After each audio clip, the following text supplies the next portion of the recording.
नमस्कार, मैं राजेश गौतम और आज बात करेंगे हम ऐसे मुद्दे पर जैसे कि एक छोटी सी फैमिली लेकर चलते हैं। अगर बात सही लगी हो तो दोस्तों वीडियो लास्ट तक ज़रूर देखें। अगर हमारी बात से अगर सहमत हों और अच्छी लगे तो वीडियो को शेयर ज़रूर करना है। तो जैसे कि अगर एक फैमिली को लेते हैं, अगर उस फैमिली में अगर जो जो मुखिया होते हैं यानी कि जो बुजुर्ग होते हैं, माँ बाप होते हैं, तो भाई भाई होते हैं बड़े, तो अगर मान लो वो अगर एजिड ज़्यादा एजिड हो जाते हैं 50 55 60, तो उनके जो सारा जो काम होता है मैन मैन जो काम करते हैं तो उनके काम ले लिए जाते हैं कुछ काम, और उन्हें बस ऐसे ही बस ऐसे ही रहने दिया जाता है।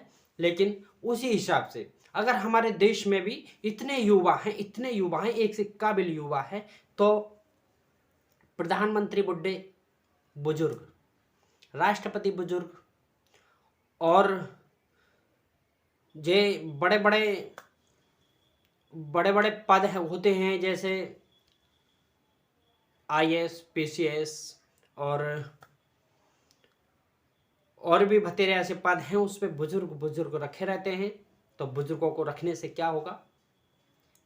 अगर हमारे देश का अगर कभी भी अगर प्रधानमंत्री अगर बन जाए 30 से 40 साल के बीच का, तो देश ही होगा, हिंदुस्तान ही होगा।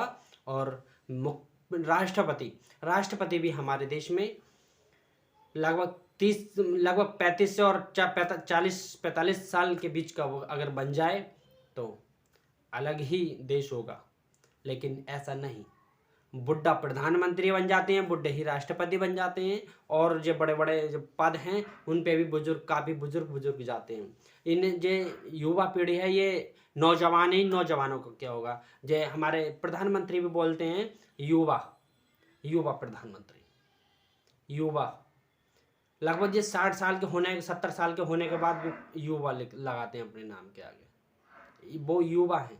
और हमारे देश में ये युवा हैं, जो रियल में युवा हैं, वो सिर्फ दर की ठोकरें खा के और बस जॉब की तलाश में, उन्हें जॉब भी नहीं मिलती, फिर वो अपने ही बस जो भी कुछ काम छोटा मोटा मिलता है, बीए बीएससी एमए बीएड करने के बाद अगर 2-4 हज़ार, ज़्यादा से ज़्यादा 5,000 रुपये की सैलरी मिल जाती है, तो बस उसी को ही करते हैं। या फिर अगर किसी फैक्ट्री में या फिर किसी कारखाने में या किसी कंपनी में अगर वो काम करने जाते हैं, तो ज़्यादा से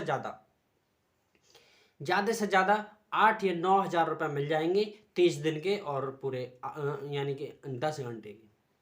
तो दोस्तों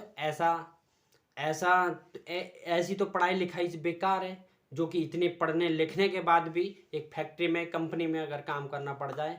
लेकिन पढ़ाई लिखाई उनकी खराब नहीं है, लेकिन उनके चलाने वाले शासन, जिनके हाथ में संविधान है, जो का पूरे भारत की बागडोर समारे हुए हैं, जिनके हाथ में शासन सत्ता है, उनकी ये कमियां हैं।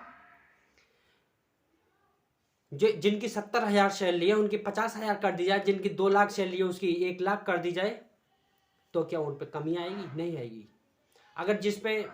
अगर मान लो जिसकी 5 लाख सैलरी है उसकी 2 लाख कर दी जाए, और जिसकी 70,000 है उसकी 50,000 कर दी जाए, और जिसकी 50,000 है उसकी 40,000 कर दी जाए, सब सिगरे भी इतने भी कर्मचारी हैं सबकी सैलरी आधी कर दी जाए, तो उनका खर्चा नहीं चलेगा। लेकिन चलेगा जब एक बेरोजगार युवा, पढ़ा लिखा युवा 5,000 रुपये में अपना घर परिवार चला सकता है, 10,000 रुपये में अपना घर परिवार चला सकता है, तो वो 40-50,000 में भी चला सकते हैं।